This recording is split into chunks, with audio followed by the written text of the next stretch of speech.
భారతదేశ వ్యాప్తంగా వందే మాతరాన్ని ఎంతమంది జపిస్తున్నారు అండ్ ఎంతమంది దీన్ని మేము జపించము, మేము అసలు వందే మాతరం అనము అనేసి కొంతమంది మొరుగుతుంటారు. ఇప్పుడు అక్కడ కొన్ని సౌండ్స్ వస్తున్నాయి కదా, అలా మొరుగుతుంటారు అనమాట.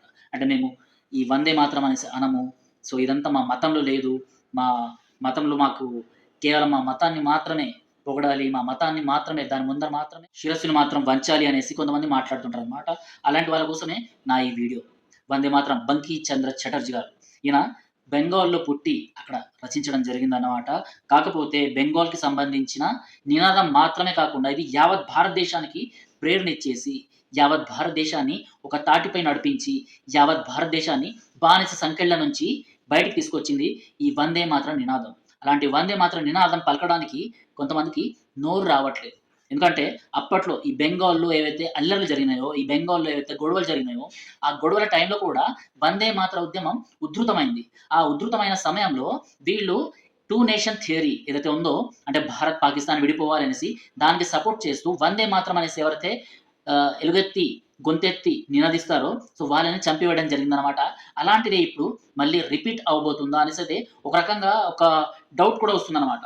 ఎందుకంటే మేము వందే మాతరాన్ని మేము త్యజిస్తున్నాము, వందే మాతరాన్ని మేము అనము, అంటే మా మతంలో లేదు అనేసి వీళ్ళు ఇంత కరాఖండిగా చెప్పేస్తుంటే, అంటే అప్పట్లో కూడా మా మతానికి సంబంధించిన ఆచారాల్ని మాత్రమే పాటిస్తామనేసి ఎవరైతే వాయిస్ రేస్ చేసి ఈ దేశాన్ని 3 ముక్కలుగా చేసి వాళ్ళు మైనార్టీ నుంచి మెజారిటీకి వస్తున్నాం అనేసి ధీమాతో ఇలాంటి మాటలు మాట్లాడుతున్నారు. నిజంగా మనం చూసుకున్నట్టయితే వందే మాతరం అసలు ఎవరెవరు మాట్లాడరు. వందే మాతరం అంటే ప్రాబ్లం ఏంది? మన భారతదేశానికి భారత మాత అనేసి మనం ఎలా అయితే కొలుస్తామో, అంటే ఒక తల్లిలాగా ఎలా అయితే మనం చూసుకుంటామో, ఒక తల్లిలాగా ఎలా అయితే పూజిస్తామో, ఆ పూజించడం వీళ్ళ మతానికి విరుద్ధం అంట. సరే మీ మతానికి విరుద్ధం కావచ్చు, కానీ మీరు ఆ మతం నుంచి, అంటే అరబ్ దేశాల నుంచి ఈ దేశానికి వచ్చేసి ఇక్కడ ఉంటున్నప్పుడు, ఇక్కడ మీ సంతానోత్పత్తి చేసుకుంటున్నప్పుడు, ఇక్కడ మాత్రమే మీరు మీ పొట్టకూటి కోసం పనులు చేసుకుంటున్నప్పుడు ఈ దేశాన్ని తల్లిలాగా చూసుకుంటే తప్పేముంది? చాలా మంది మనం సోషల్ మీడియాలో చూసుకుంటే చాలా మందికి సంబంధించిన వీడియోలు కూడా వైరల్ అవుతున్నాయి అనమాట. సో ఇది మా మతానికి విరుద్ధం కాబట్టి మేము అసలు వందే మాతరం అనము, మా మతంలో ఇదంతా లేదు అనేసి వీళ్ళందరూ మాట్లాడుతున్నారన్నమాట. దేశానికి సంబంధించిన కొన్ని నిర్దిష్టమైన రూల్స్ అండ్ రెగ్యులేషన్స్ ఉంటాయి. వాటికి తలొగ్గి మాత్రమే బతకాలి అనేసి మీరు అనుకుంటే, ఈ దేశాన్ని అవతల మతాల వాళ్ళు, అంటే హిందూ ధర్మానికి సంబంధించిన వాళ్ళు ఎలా అయితే తల్లి అనేసి పూజించుకుంటూ రెస్పెక్ట్ ఇచ్చుకుంటున్నారో, మీరు కూడా రెస్పెక్ట్ చేస్తే అన్నదమ్ములలాగా 2 మతాల వాళ్ళు లేకపోతే 3 మతాల వాళ్ళు కలిసి మెలిసి ఉండవచ్చు. కానీ అలాంటి ఛాన్స్ కూడా మీరు తీసుకోకుండా ఈ దేశం కన్నా మా మతమే ముఖ్యం, మా మతం తర్వాతే ఈ దేశం అనేసి ఏదైతే థియరీని మీ బ్రెయిన్ వాష్ చేసి కొంతమంది పెట్టేశారో, దాని అనుగుణంగానే దేశాన్ని మీరు సెకండ్ ప్లేస్ ఇచ్చేసి మతానికి ఫస్ట్ ప్లేస్ ఇస్తున్నారు.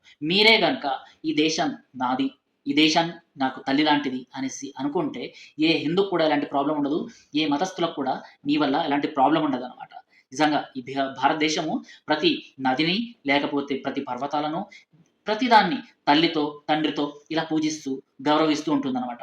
అందులో భాగంగానే మాకు జన్మనిచ్చిన ఈ భారతదేశం ఏదైతే ఉందో, మేము భారత మాతగా ప్రపంచం మొత్తానికి మీకు వరల్డ్ కేవలం ఒక మ్యాప్ లాగా కనిపిస్తే, మాకు మాత్రం భూమాతగా ఒక తల్లిలాగా కనిపిస్తుందనమాట. ఎందుకంటే కన్న తల్లి తన కడుపులో 9 నెలలు ఒక బిడ్డను మోస్తుందో, అలా ఈ భూమాత, ఈ భారతమాత మనల్ని ఇక్కడ మోస్తుంది కాబట్టి మనము భూమాతని, ఈ దేశాన్ని తల్లి అనడంలో తప్పు లేదు అనేసైతే మేము హిందువులం, సనాతన ధర్మానికి సంబంధించిన వాళ్ళం, మేము నమ్ముతాం. కానీ మీరు మాత్రం మా మతమే మాకు గొప్ప, మా మతం తర్వాతే ఈ దేశమైనా రావాలనేసి ఇలాంటి నినాదాలు, ఇలాంటివి మీ బ్రెయిన్స్‌లో ఎక్కించుకుంటూ ఉంటే ఈ 2 మతాలు ఎప్పటికీ ఒకటిగా భారతదేశంలో ఉండలేవు.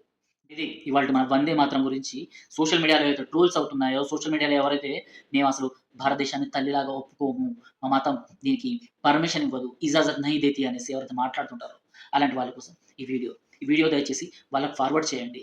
భయ్యా మీరు ఈ దేశాన్ని తల్లిలాగా కొలిస్తే ఎలాంటి ప్రాబ్లమ్ లేదు, ఎవరికొచ్చే లేదు, పోయేది లేదు. కాకపోతే ఇద్దరు అన్నతమ్ముల్లాగా హిందువులు, ముస్లింలు, క్రిస్టియన్స్ అందరూ బతకవచ్చు అనేసి ఒక తల్లికి సంబంధించిన ముగ్గురు పిల్లలు అనేసి ఒక భావన అన్నది కేవలం మన మైండ్‌లో వస్తది. దానివల్ల మనం యూనిటీగా ఉంటాం. ప్రపంచానికి ఒక ధీటుగా, ఒక సూపర్ పవర్ లాగా మనము చూపించగలుగుతాం మన సత్తా అనేసి ఈ వీడియో వాళ్ళకి షేర్ చేయండి.